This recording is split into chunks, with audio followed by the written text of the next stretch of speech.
Hey, what's up, everybody? It's me again. It's TeaRon. That's TeaRon, period. And you are watching another episode of Ubiquitous Blacks Reviews. Today, I'm riding solo. My co-host is out, but that's a good thing because my co-host, now I'm going to tell y'all, but y'all don't tell her, okay? My co-host is actually not the biggest fan of horror films, okay? But for me, this is the most wonderful time of the year. I love everything about horror films, horror sagas, and Halloween time and all the things. That being said, today I decided to take advantage of that absence by reviewing a horror film, a new horror film-ish, horror-ish, and that is Mr. Crocket.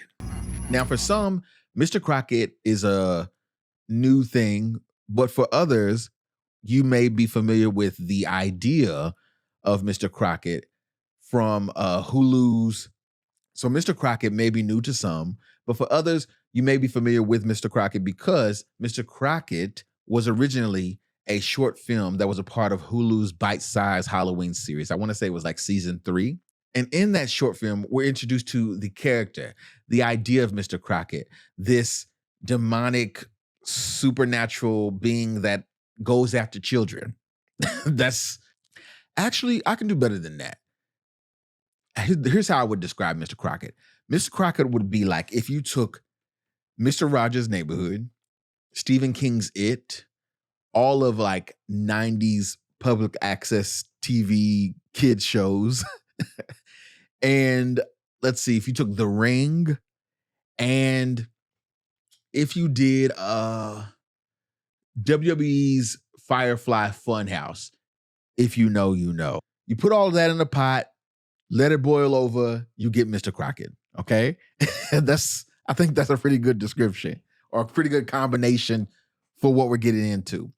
So, before we get into the details, go ahead and check out the trailer for the new horror film, Mr. Crocket, and I'll be right back with my honest review of that film. A friend like you is a friend like me. Whenever you're in trouble. He's coming! He must be watching us. He's killing parents and taking more kids. This is my house now. Take deep breaths.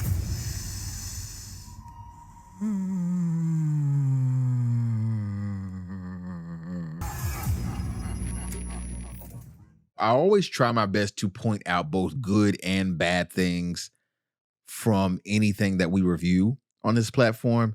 And that's what I'm going to do here today. Let's start with the good stuff. The first thing is practical effects. What this film gets kudos for, gets brownie points for, gets accolades for, is for leaning heavily into practical effects. I think horror film fans, often complain of the lack of practical effects in horror films, but this movie says, don't even worry about it. We got something for you.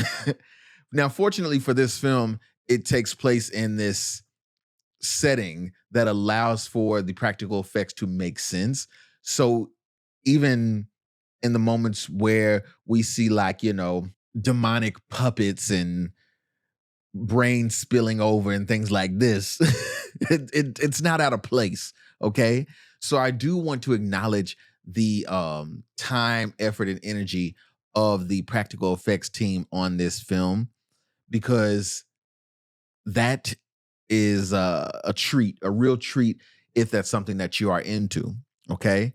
I think the only things that aren't like practical effects would be Mr. Crocket and his magic marker, for example. But other than that, everything is pretty stripped down and does a good job of teleporting you back to a time when VHS tapes and, home entertainment and 90s kids television was the thing, right?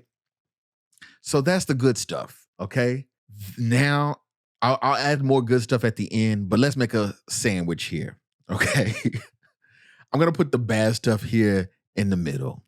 Mr. Crocket fails at giving you characters that have any real depth. And I don't know how else to say that.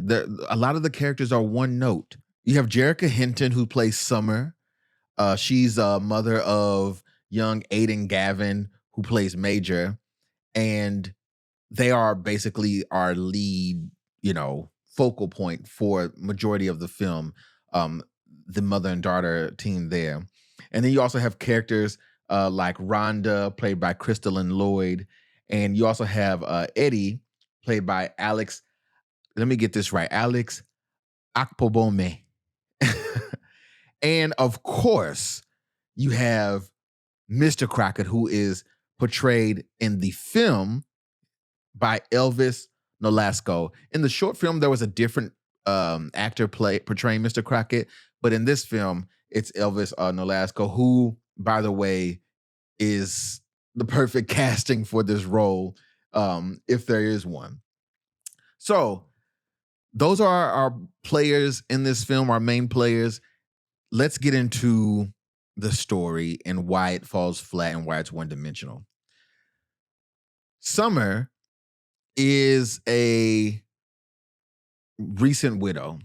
She probably has the most depth of any character in the entire film.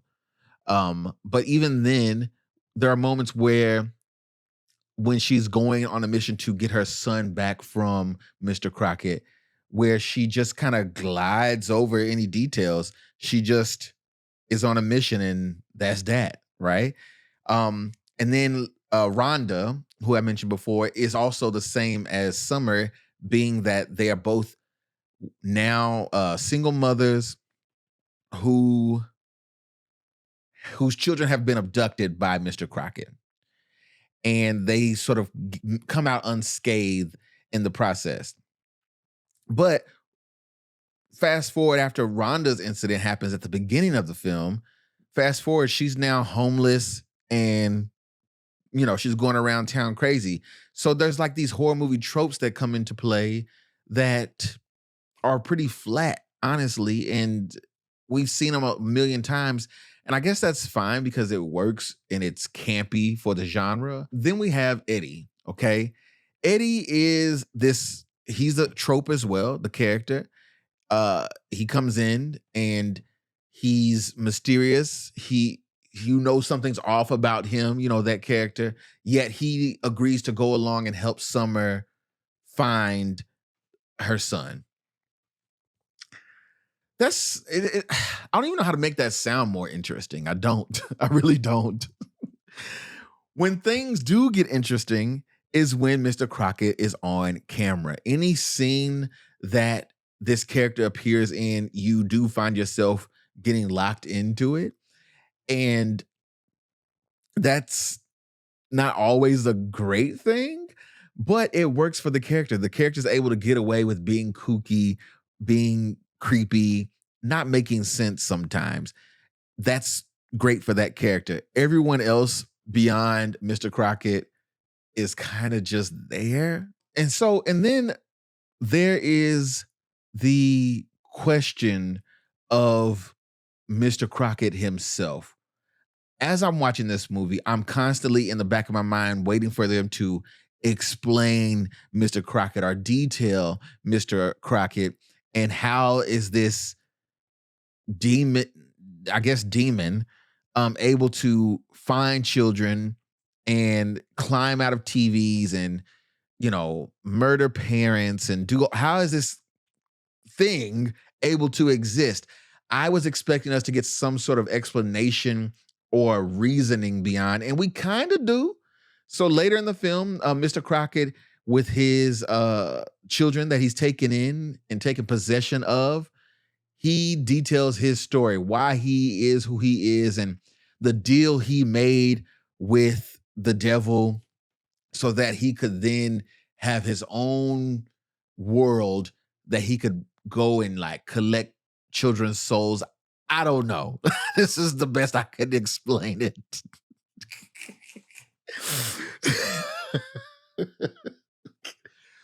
But he kind of explains it, but not really, You know how, okay, So one of my favorite horror films of all time is Stephen King's It. And while it is not detailed in the film exactly what it is and why it is, they do get into some backstory. But then there's also this, the book itself tells us that it is an alien, and it shapeshifts and it takes form of Pennywise the clown and other things, right? So this is what we know. We learn that Mr. Crocket in this film is a demon, but Mr. Crocket was also a real person. The beauty of streaming and being able to pause and rewind and stuff is one thing. There is a scene where there's a news article. So Summer is researching, how she can figure out what happened to her son who's now missing because Mr. Crocket took him. So Summer's researching, and she comes across a news article that details Emmanuel Crockett's death. And it turns out that Mr. Crocket was indeed a real person at one point.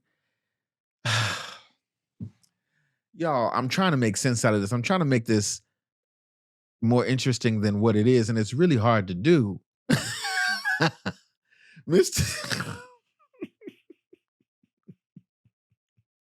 Mr. Crocket was a real person. Okay, he made a deal with the devil. He's now a demon that goes and kills parents who are mean to their children, and he takes the children back with him to his lair. That's the best I. Oh, there are other things that just move along too quickly. So when Summer is trying to get her child back from Mr. Crocket, she and Eddie, this, random guy, go after Mr. Crocket. And what they find is that Rhonda, the crazy lady in town, the homeless lady that nobody talks to, the lady with the warnings, you should, that person. She somehow builds a tent or, a homeless sanctuary. And inside she has a bunch of like televisions and random technology. So what I'm confused about is, how does any of this work? How is she able to, she being Rhonda, how was Rhonda able to communicate to the afterlife to contact Mr. Crocket so that Summer and Eddie could then be transported into the afterlife or into hell? Listen, y'all, I'm really trying here. I'm really trying. At the end of it all, Mr. Crocket is too neat in the conclusion. So Summer ends up, spoiler alert, Summer saves the children from Mr. Crocket and she gets her son back. What this movie lacks in depth and lacks in interesting characters other than Mr. Crocket, it makes up for it by being campy. It makes up for it by playing on nostalgia. It makes up for it by being something that, a horror film that you can watch with your 12-year-old and they may be a little horrified, but not really. It's not that kind of movie. It's, in fact, if I were to watch it again, I would, enjoy it, or I would just watch it and I'll pop popcorn and it's okay. Let's put it like this. Everyone gets introduced to their first set of horror films when they're young. If you want to introduce your kid to the horror genre, and let's say your kid is, a mature 8 to 13, they can probably handle this Mr. Crocket movie, and you can get a kick out of it because you're like, oh, it's scary, that kind of. That's it. That's it. All in all, I do recommend watching it. It wasn't terrible. It just needed something.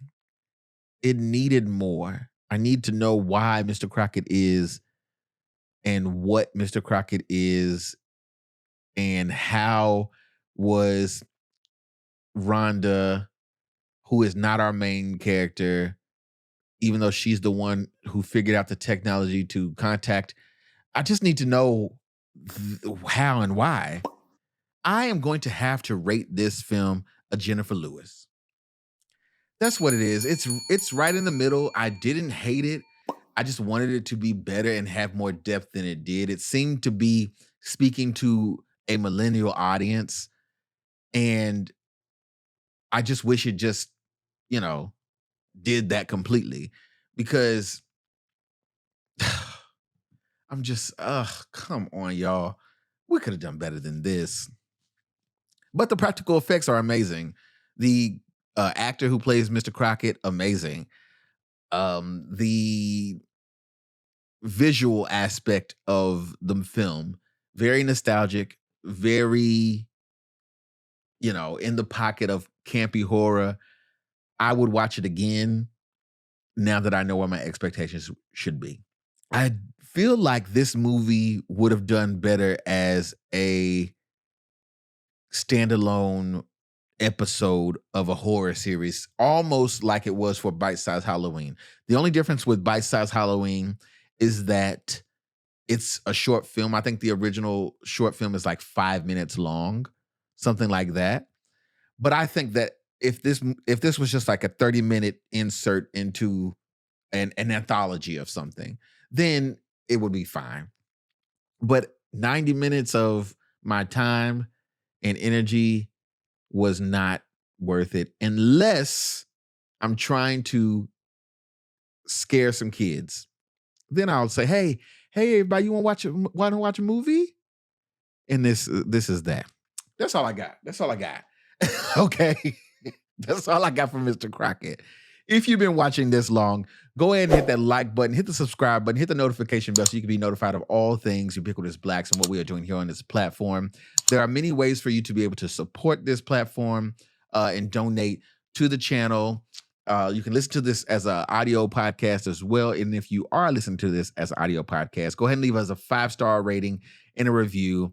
And there are multiple ways to contact us. So if you want to email us, questions, recommendations, concerns, all the things, find us on social medias at Ubiquitous Blacks. Email us ubiquitousblacks@gmail.com.